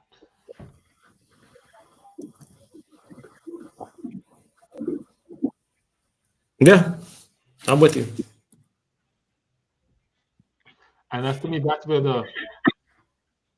you know, the framework of lordship changes the conversation around theological ideas when you establish the sovereign and then work backwards into the issue from that standpoint. Because, Correct. how can I determine to be subject to him and he is Lord and then telling him what I'm gonna do with what he what he established? You know what I'm saying? Yeah. And Lorraine, why are you so quiet? My brain's I'm talking. My brain's just You're processing. talking? No, mentally I was processing all what you guys. No, because when you guys were talking, it was a lot. But when you guys were talking, I thought about the tabernacle, and I was like, once again, this could be off, and I'm not trying to go down the rabbit hole. But I thought of, well, the most holy, those areas were holy for him, right? Technically, like this was his space. This is where he was, and only certain people were allowed. Now somebody could be like, well, that was for him. Yeah, but you can walk in there if you want to. you go learn that it's holy when you try to walk up in there. So that was one why of you my didn't share that? Because that's a good illustration. Is it holy for him or is it holy? Yeah, right. It's holy, period. And same thing with the Ark of the Covenant. Like there were specific people that was carried, period. And it was fallen, and dude was like, well, let me dead. Okay, well.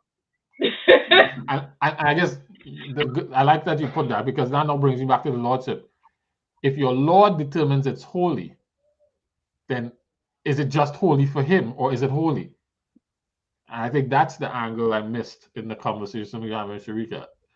Because if he's not my Lord, then it really doesn't matter. Right? There's no real debate if he's not Lord. But it actually, so I guess my thing is that it doesn't even get that far. And I'm not saying it shouldn't get that far. If you are the creator, the owner, the principal, the establisher, yeah. If I say this is what it is for this, then that's what it is. Now you can argue and say it's not, but you have no authority. You have there's nothing that you, right? That's good too. As the person, as the authority, as the establisher, as the principal, as the creator, I can say whatever I want to say because I established it, and that's it. So if you're under, and I guess it's kingdom mindset, right? If you choose to be employed with the company, then that's the day. Now, you don't have to, you can work on it if you want to, right? But it doesn't change the value of what the day is because I established what that day is.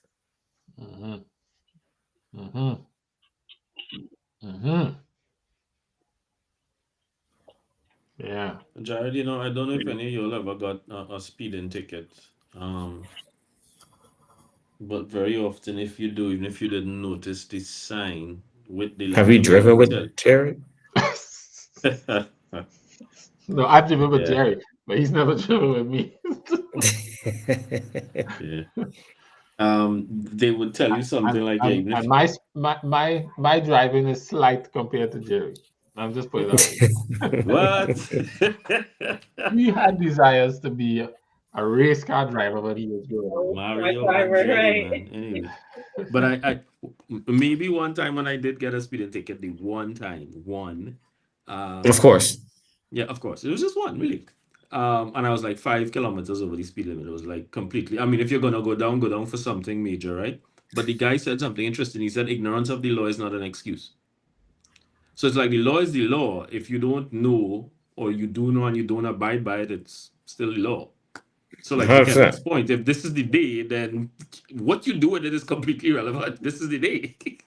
Well, Just a it's not day. completely relevant, but it doesn't change the day from day to day. And there will be consequences if you don't treat the day as such. Like I said though, my concern with all these things, I'm glad we're able to like Lauren said, wrestle things out. Because I'm sure there are people who are listening who might have had questions like that and weren't quite sure how to wrestle with it, come to a conclusion. But I'm always worried that the guys who say these things, who don't line up on line things, they're actually maybe unwittingly creating broader problems for the faith. Mm. Because once you don't explain something, you don't what was it? I saw this in the difference between exegesis and eisegesis. And if you don't exegete it properly, and that starts to unravel, then you end up with the Billy Carsons of the world who then try to unravel every other Christian concept, right? Correct. And you end up with them subgroups Listen to and me. conspiracy theorists because, oh my gosh, I thought that my whole life. Now I have to question everything. Yeah. And I think there are some things that should be questioned because I think Absolutely. they're right. But I think that when something has been established. Now, if you want to have the conversation of whether the Bible is legitimate or not, then that's yes. But it's kind of what we talked about. Like if we establish that there is a foundation of belief and it's based upon this, then based upon that, you take what that says, right? And it's very clear that it was established. Correct. As different. And way before there was any community of anything. This was like on day 7, but yeah, I would even say day 1 for them because they went into the Sabbath on their first day. Like they was made Friday, and before they, on their first day was worship. Correct. Yeah, in their first 24 hours. Literally in their first 24 hours. Yeah. They woke up the next day, their first full day there. Which another thing I thought about was even though there was no law established until Exodus, my understanding of how information was passed down, it was passed down by word through the family line, right? So at Genesis 2:1-3 would have been passed down generation to generation to generation. So by Exodus, well, not that. The story perhaps, but not Genesis 2. Right, that's what I'm saying. Yes. The story of creation would have been, yes, absolutely. So not that he made it sacred. So no. Yes. But not okay, that's what Genesis I meant. That's what I meant. The story. Right, no. That's what I meant. That's what I meant. The fact that he made that day so holy, it would have been passed down through the family line. And so Exodus is just remember that thing that he was told about back there? Because you wouldn't say remember if it wasn't something that was already shared before. Like, this is something we know. I'm just reminding you, don't forget it moving forward. So, yeah. Perfect. That's why, you're right. That's why that thing says, remember.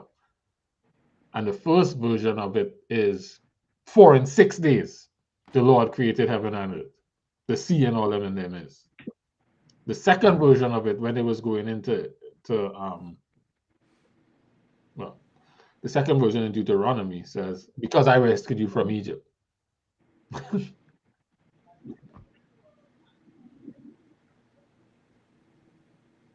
That's wood, Lorraine. I should have come with that. Really. I'm sorry, it was all in my. We'll just leave it as a takeaway then. No, man, she got to come with another one. She can't use that one. Yes. I mean, do have another one, but yeah. Well, then I'll let you go first. Then. Okay, perfect. I'll take yours. Wow. Wow. No, it was just the lordship thing you said earlier, Jerry. Mm. It was like at the end of the day, that's what it boils down to. Like, it's not so much what I think about things. It's like if he is my Lord and he set something in place, then I'm doing what he set in place. Period. I don't always do Absolutely. that. That's what we all struggle with. That is our struggle. I don't always do it. So it was kind of an ouch for me. Like, I was like, am I my Lord or is he my Lord? Depends on the day and depends on the situation. I guess. We're all there. I think, Jerry mentioned, we shouldn't debate these things. Well, there's certain things we shouldn't debate because they don't really have sort of salvific value. I think my takeaway is the salvific value is rooted in the framework of lordship and how it impacts his lordship in my life. That's when any theological topic has salvific significance. What is his will in this?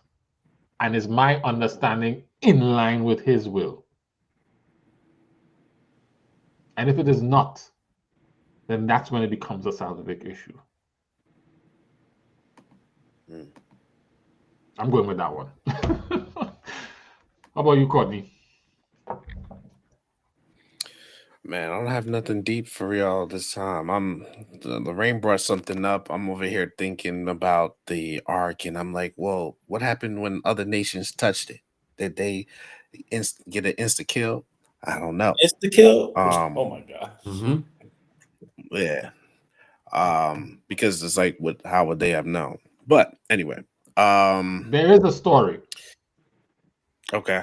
About what happened in the place when they took the ark in and they kept it, and all the people started to get sick, and they started to It make wasn't an these insta kill though. They didn't die, but they realized it was holy because its presence in them, its unlawful presence with them, made them ill, and when they moved it, they got better.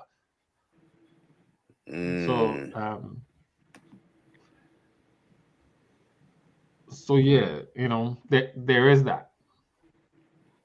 So it became set apart. Oh yeah. It's like when Noah was on the boat, they said, "Nah, yo, you gotta go." You gotta go.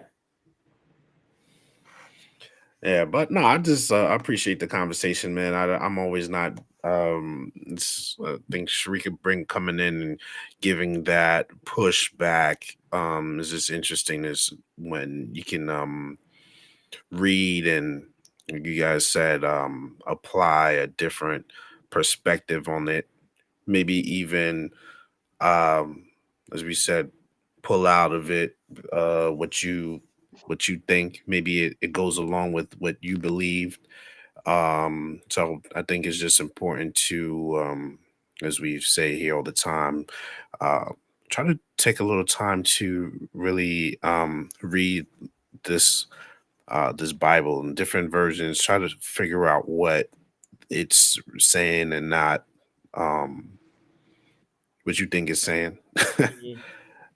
Because it's easy. After we just went through this, I'm like, man, like if you really come in here with a certain perspective, you really could walk away like, yeah, that's what it said. This is what I think. All right. Thanks, Courtney. Jerry? I think my takeaway is similar to Courtney's, is really about studying to show yourself approved, right? And I think Kenrick was the one who mentioned, there's so many things that we believe we kind of take for granted, we don't even really question.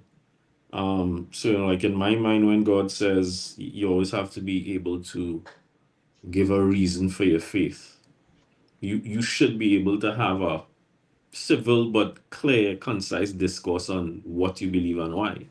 And if you can't, then you really need to brush up on that word. Yeah. Well, and I think to a point that Carrick made. If you can't establish that basis for your faith from the word itself, just from the word itself, you may need to revisit that. You know, and I say that because we have a lot of things that we establish through other vehicles. Mm-hmm. Yeah.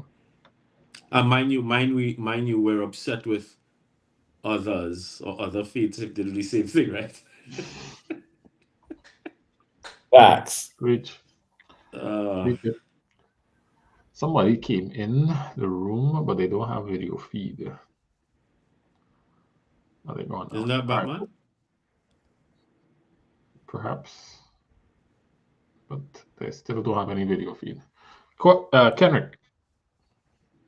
No, I think we've kind of all landed on the same thing. Given,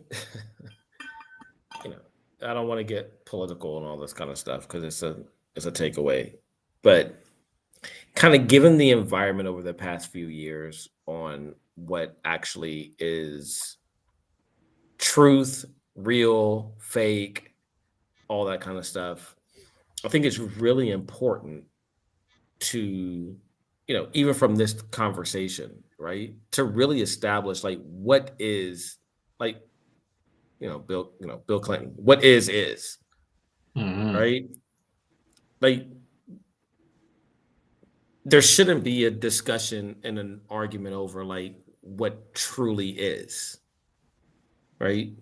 In this discussion, we realized, and you read it, that it was separated, period. Done, no conversation. Now, what you take from that and how And it you was apply done it, at the beginning.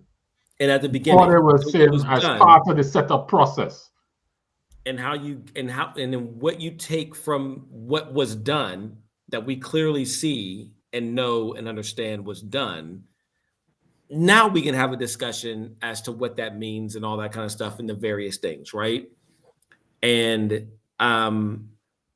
my fear in listening to conversations, both in the real world and in this context, is that my fear is that a lot of these things will get misconstrued and we don't go back to like what truly is. Hmm. And the Bible is, in various areas, it's very clear. There's some areas that you can have an argument, you can have a discussion about whether it applies in the context and all that. But there's sometimes, often, there are places where it's just very clear. This is what is, right? And if you're establishing this as your basis of belief, right, then you got to stand on that. Then this is. Mm-hmm. And to, I think consistently throughout, my takeaway is like consistently throughout, we've, I think it's important for us to establish that. Mm-hmm. And be, to Jerry's point, you got to be locked in and ready to defend it and not defend it like, lock, stock, and barrel. Like it is. Like this is my basis of belief, right? And based upon this, which is, now I'm jumping off of this into all this other stuff, right? And that's how I get there based upon where I am here. Mm-hmm. You know what, Kenrick? That basis of belief idea also extends to the idea of, common understanding in terms of definitions and how we use in our words. Because when we can establish that, then we could have more intelligent, conversation. Because if you're using this word and you mean this, and I using the word and I mean that, let's come to a common language, and then we can have a conversation. And sometimes that's tough. Like we were literally in a conversation with our Spanish tutor a couple of days ago, and we were talking about the U.S. and like everything that's going on, and we're learning Spanish. Right. And so we're communicating, right? But there's sometimes we use words that, I'm sometimes I think in my English, right? And I use a word that corresponds with the English, but that doesn't necessarily correspond in Spanish. Right? And so we're having a conversation, and Jewel's upset. She's frustrated. She's rolling her eyes. You know, we're going through this whole thing with our tutor, and it's literally that. Like, it's just, she doesn't speak English, right? We're Jewel, learning Spanish. Jewel, you mean? No, well, Jewel speaks English. Oh, sorry, the tutor doesn't speak English. The tutor doesn't speak English. We're learning Spanish. We're speaking in Spanish, what we know in Spanish and what we've learned in over the past year or so, right? And we're communicating a thought, and like Jewel's getting frustrated with the tutor, with you, with the tutor. Okay, right? Simply because, and you know, I was, you know, at the end, I was like, dude, you can't get frustrated. Like we were trying to establish an idea, right, or a baseline of thought. But the words we were using, although we thought they were the correct words, and they may have been fine, it just didn't communicate effectively to what she was saying, or to her understanding. And so her response was different than, and so she's responding in a certain way, and we're just like, no. And it took us, you know, we're sitting at a cafe, we're going through the whole process, and it was literally like after 30 minutes, we finally got on the same page, right? But it was up to us to acknowledge that, number one, we need to use the same words, right? We need to have the same understanding of those words in order to communicate effective thought for understanding. And it was literally that. And after 30 minutes, we were fine. And everybody was like, oh, absolutely. We agree, right? But for those 30 minutes, it was very difficult to go back and forth because what I was using that I thought was a very appropriate term, she didn't understand it that way because in Spanish, they don't use that term for that particular thing. Now, it made sense for me because I'm a lazy English speaker, right? But for her, there's certain terms you use for certain things. And if you don't use that term, then it means something completely different. Something else completely. 100%. And that's the kind of the way I look at, you know, as we're going through this and figuring this Bible thing out and understanding like what it is. They're words and their terms and their things that we understand as one thing, and we could be communicating as something to somebody else. It's like, no, that's not actually what the word of God is saying. It's meaning something completely different. And that, what you're talking about there, is why I was wrestling today. So thank you for that, Karen. That's why I was wrestling today. Yes, sir. Because when I was reading Romans 14, that whole one day is like couldn't be applied to the Sabbath as written, you know. But just that whole language thing is the biggest thing in Bible study that people need to learn. And I'm glad that you having that real life experience of a different language and why that, you know, interpretation. It's vital. It's so important. Yeah. For the baseline of understanding. And if you read, and then you now have different conversations about the Bible version when you realize this is just one translator, one person's translation. And as you learn from your conversation, if you were to translate or do the translation and Joel was to do it, it would probably read similarly, but it wouldn't read the same. It would read similarly, wouldn't read the same. And the thing is like, you know, one of the things I left out in the conversation was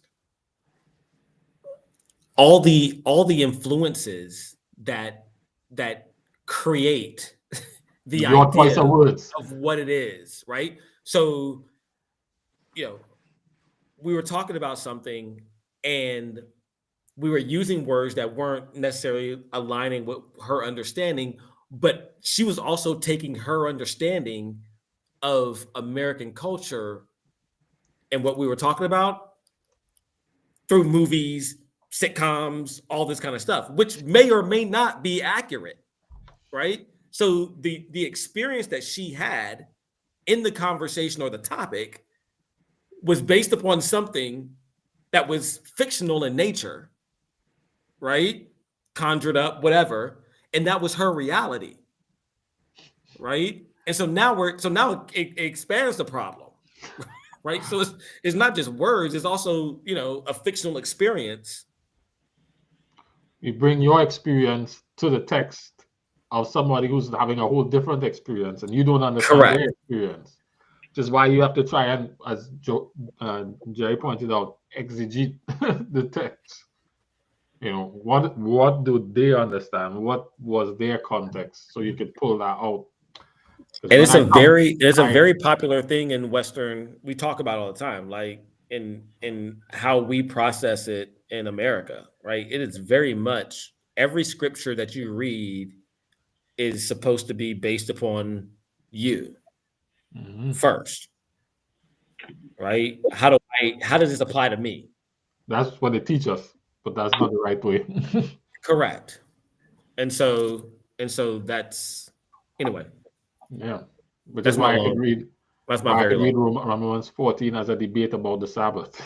Look here, they were debating the Sabbath because we debate one day special about the Sabbath, not something else. Correct. Yeah. And then we're having like different worldviews. Like you then have to explain it. If you are communicating with another person with a different worldview, you have to gain an understanding of their worldview before you start explaining what you're explaining, because it won't be interpreted the same.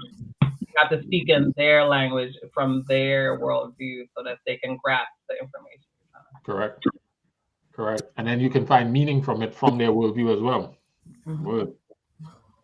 Yeah. All right, I'm gonna go with Mezzo first and then Batman because he has a two-part message here in terms of his takeaway. Mezzo says, my takeaway is that there's power in this discourse. I'm grateful for this meeting of the minds. Appreciate you, Mezzo. Mezzo Z. If Elohim is mindful of me, the least I can do is make space in my life to honor him. Facts. And buy a new computer. Yeah. Yes, he was having well, let him buy that computer for you. Word. I appreciate you guys wrestling. And if you were a true child of God, you just be able to look and see, and we better see you just with your eyes. If you believed hard enough, right? You be here. You don't even need a computer. Don't limit my God. Wow. I think you should pray for us, Kendrick. Please do. Please. You would just show up on screen. As if you believe in this limitless God. Man-made computer for. You got a guy that designed... remind me to hit you with something in the after party about that. Yeah. All right, let's pray. Dearly Father, we thank you for the opportunity to come before you. We thank you for conversation and the wrestle. We continue to ask you to please lead us, guide us, as we do our best to learn more about you. We ask you for your Holy Spirit to come into our lives, to give us wisdom and guide us to all understanding. We ask you to be with each person represented, each person that and their families, and we ask you to bless each person that will see this in the future. And ultimately, we want to make it home to spend time with you. We ask all these things in Jesus' name. Amen. Amen. We're here every first and third Friday. So the next time we're here is March 27th.